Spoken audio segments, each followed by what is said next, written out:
नमस्कार, स्वागत है आपका बोलेगा हिमाचल में और मैं हूं आपके साथ आंचल मुंगिया। इस वक्त हम जिला कांगड़ा में मौजूद हैं और आज हमारे साथ परागपुर विधानसभा क्षेत्र से कैप्टन संजय पराशर, जो कि एक ऐसे समाज सेवी है जो हिमाचल प्रदेश में जिन्होंने अपना बहुत ही महत्वपूर्ण योगदान दिया है। और मुझे लगता है हिमाचल प्रदेश में ये पहले एक ऐसे समाज सेवी है जिन्होंने अपना महत्वपूर्ण योगदान दिया है। तो आइए इनसे बातचीत करते हैं। इस वक्त वो हमारे साथ मौजूद है। सबसे पहले नमस्कार सर, बोलेगा हिमाचल में स्वागत है आपका। नमस्कार, बोलेगा हिमाचल का धन्यवाद जी। सर, हम जैसा कि जितना हमने पता किया तो हमें पता है कि आप एक समाज सेवी है, लेकिन मैं चाहूँगी कि आप हमारे दर्शकों को अपना परिचय जो है वो बता दीजिए। मेरा नाम कैप्टन संजय पराशर है। मेरे घर स्वाणा गांव में है, तहसील जसवा, जिला कांगड़ा। मास्टर मरीनर हूँ व्यवसाय से, मर्चेंट नेवी में काम किया है और अब स्वयं का व्यवसाय है। मुंबई में शिपिंग कंपनी है और अभी हिमाचल में भी उसके हमने दफ्तर खोले हैं। तो मेरी वाइफ MSc B.Ed है। मेरे 2 बेटे हैं।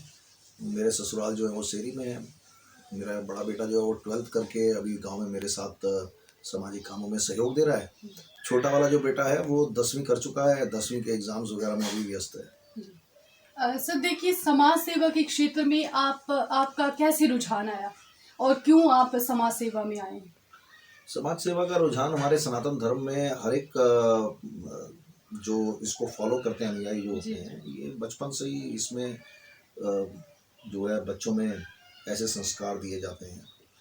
तो स्वाभाविक है कि जो जिस स्केल पर आप कर सकते हैं वो फिर भगवान जैसा आपको सामर्थ्य देता है और जैसे गुरु की कृपा होती है, जैसा ईश्वरीय कार्य करने के लिए आपके माँ बाप आपको या आपके संगी साथी आपको प्रेरित करते हैं, आप फिर उस दिशा में चल पड़ते हैं और एक आपकी आत्मा की आवाज़ होती है।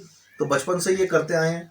बचपन में जब रामनवमी का त्यौहार होता था तो जूते स्टैंड में खड़े होकर जूते चप्पल के टोकन देना और जूते चप्पल साफ करना, तो हम तो वो भी करते थे। पानी पिलाना और पूड़ियाँ बेलना, तो वहाँ पर भी करते थे। स्कूल के लिए जब कोई रास्ता बनना होता था, स्कूल के टीचर्स होते थे यहाँ पर, लोग वो भी रखते थे।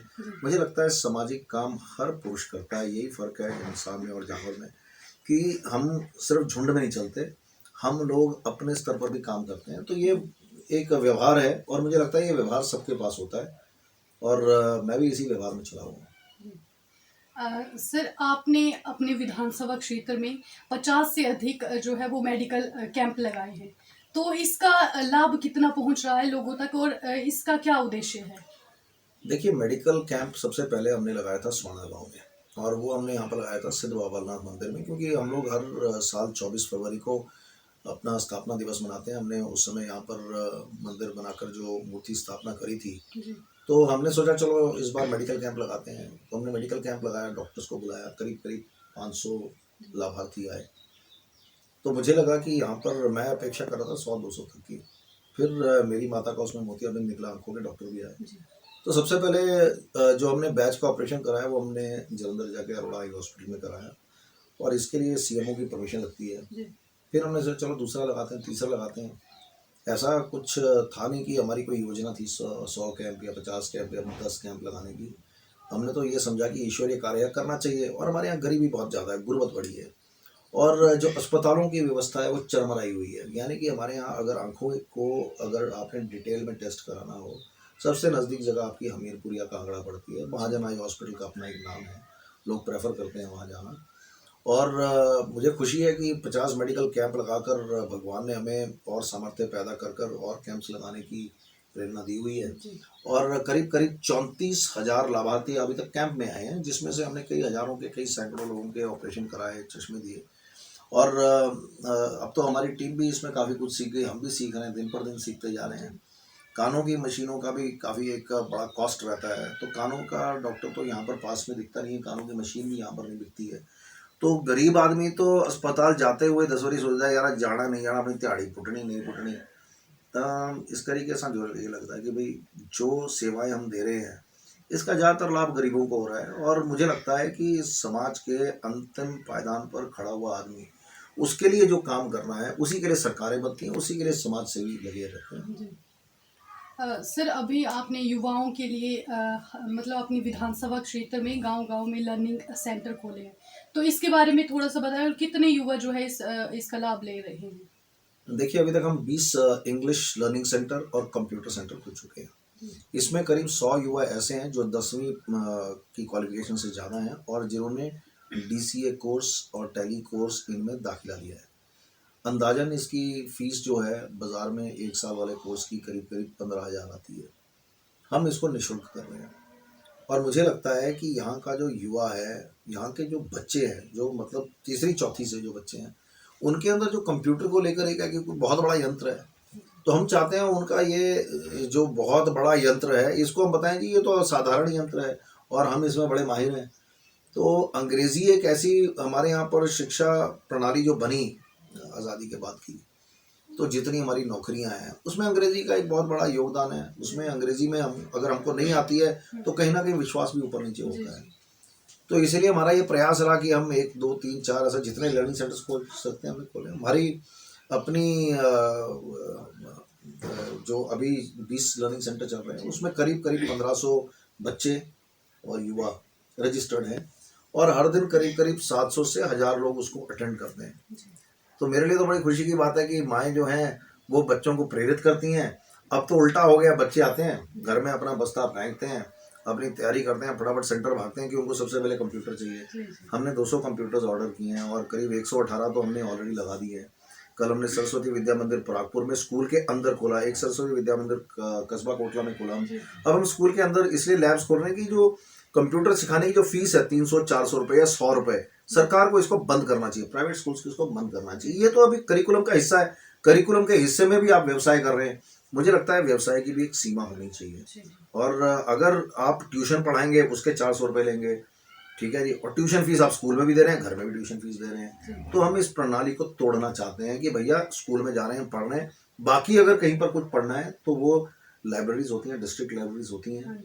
तो अब गाँव में ऐसी व्यवस्था नहीं होती है, तो हम ये व्यवस्था खड़ी कर रहे हैं। और मुझे बड़ी खुशी है कि छोटे छोटे बच्चे अंग्रेजी अखबार पढ़ते हैं। महीने की हम कम से कम 1000 से ऊपर तो अखबार लेते हैं। अब अगर हमारे बच्चे ट्रिब्यून पढ़ रहे हैं, हिंदुस्तान टाइम्स पढ़ रहे हैं, हिंदी की आपका फैसला पढ़ रहे हैं, दैनिक जागरण पढ़ रहे हैं, है ना, और तो इसका मुझे लगता है कि बच्चों को अखबार पढ़ना, पढ़ने लिखने का शौक है, हमने उसको हार्नेस किया है, बस इतना ही हमने किया। और हमारी मेरा अपना आंकलन है कि हो सकता है आने वाले समय में ऐसे हम करीब करीब 80 और computer learning, English learning centre खोलेंगे। जिससे बहुत बढ़िया। अगर सर कोविड की बात करूं तो कोविड में काफ़ी समाज सेवी जो है वो उभर कर सामने आए थे, लेकिन अगर मैं आपकी बात करूं तो आपने क्या योगदान दिया है अपना कोविड के काल में? जिसको खुद कोविड हुआ हो जी। और कोविड होने के बाद खुद बचकर निकला हो, और शायद मैं यहाँ का पहला ऐसा व्यक्ति था जिसको कोविड हुआ था। उसका कारण था कि मेरी वाइफ की जो मासी है उसको कैंसर था, तो हम उसके लिए बड़ा अस्पताल दौड़े। अनफॉर्चुनेटली शी इज़ नो मोर। तो कैंसर था उनको। तो जब हम बड़े अस्पताल दौड़े तो वो दौर ही ऐसा था कि जिसमें कोविड में अस्पताल जाने पर लगभग बचाव ना के बराबर था। तो मेरे को ऐसा लगा कि अगर भगवान ने मुझे जीवन दान दिया है तो मेरे से जितना होता है मुझे करना चाहिए। पहले भी करते थे, लेकिन पहले हम शहरों में करते थे। बॉम्बे के किए हुए काम को यहाँ कोई नहीं गिनता, यहाँ के किए हुए काम को बॉम्बे में नहीं गिनता। बहुत बड़ा विशाल भारत है हमारा, लेकिन काम का करने का जो स्वभाव है वो 50 साल की उम्र में रातों रात नहीं पैदा होता। जिसमें है, जिसमें नहीं है नहीं है। तो हमने अपने ना कामों की गणना करी, हमने ये देखा लोग मर रहे हैं, क्या करना चाहिए, करोड़ों रुपए की दवाई आनी चाहिए, हम ट्रक भर के दवाइयों के लिए। हमें लगा ड्रिल्स करनी चाहिए। आशा वर्कर्स अपने फैमिली को छोड़कर लोगों की फैमिलीज को बचा रही हैं, परिवारों को बचा रही हैं। तो हमने उनको किट्स दिए और उनको बताया किट पहनकर कैसे आपने ड्रिल करने के बाद में कैसे जानकारी लेकर लोगों को बचाना है, दवाइयाँ कौन सी देनी है। कोई चीज़ की कमी है तो आप हमें फ़ोन कीजिए। कोई कोविड पेशेंट है उसको ले जाने के लिए एम्बुलेंस नहीं, आप संजय पराशर को फ़ोन कीजिए। करीब करीब लोगों ने तो छुआछूत की बीमारी की तरह यहाँ पर ये कह दिया कि जी ठीक है इसको कोविड है, आप दूर रहिए। ठीक है, मैं उनके घरों में गया, 6 फीट का फासला रखा, सिद्ध बाबरनाथ जी के आगे अरदास करी कि महाराज आपका प्रसाद लेके जा रहे हैं, इनको तंदुरुस्तियाँ बख्शो। ऐसे करीब करीब 1662 परिवारों को जाकर मिले। उसके बाद हमारे सीफेयर्स फंसे हुए थे, उनके लिए फ़्लाइट्स का अरेंजमेंट किया। नेशनल शिपिंग बोर्ड मेंबर होने के कारण जो दायित्व मुझे मंत्री जी ने दिया केंद्र सरकार में, हमने वो दायित्व निभाया। मैरीटाइम इंडिया विजन डॉक्यूमेंट बनाया। हमने उस समय भी रोजगार की बात करी। लोग कोविड से त्राही त्राही जब हो रही थी तभी भी हम रोजगार की बात कर रहे थे, तभी भी हम कंप्यूटर्स की बात कर रहे थे, तभी भी हम इंग्लिश लर्निंग की बात कर रहे थे, तभी भी हम पर्यावरण की बात कर रहे थे, 6000 पौधे लगा रहे थे, तभी भी हम महिला सशक्तिकरण की बात कर रहे थे। लेकिन उस कोविड की गूंज में शायद ये आवाज़ें कुछ दब गई। अब कोविड का लगभग असर खत्म हो गया। मुझे बड़ी खुशी है सरकारों ने जो काम किया, मैं प्रणाम करता हूँ सरकार के हर प्रयास को, जो हजारों संख्या में लोगों ने काम किया।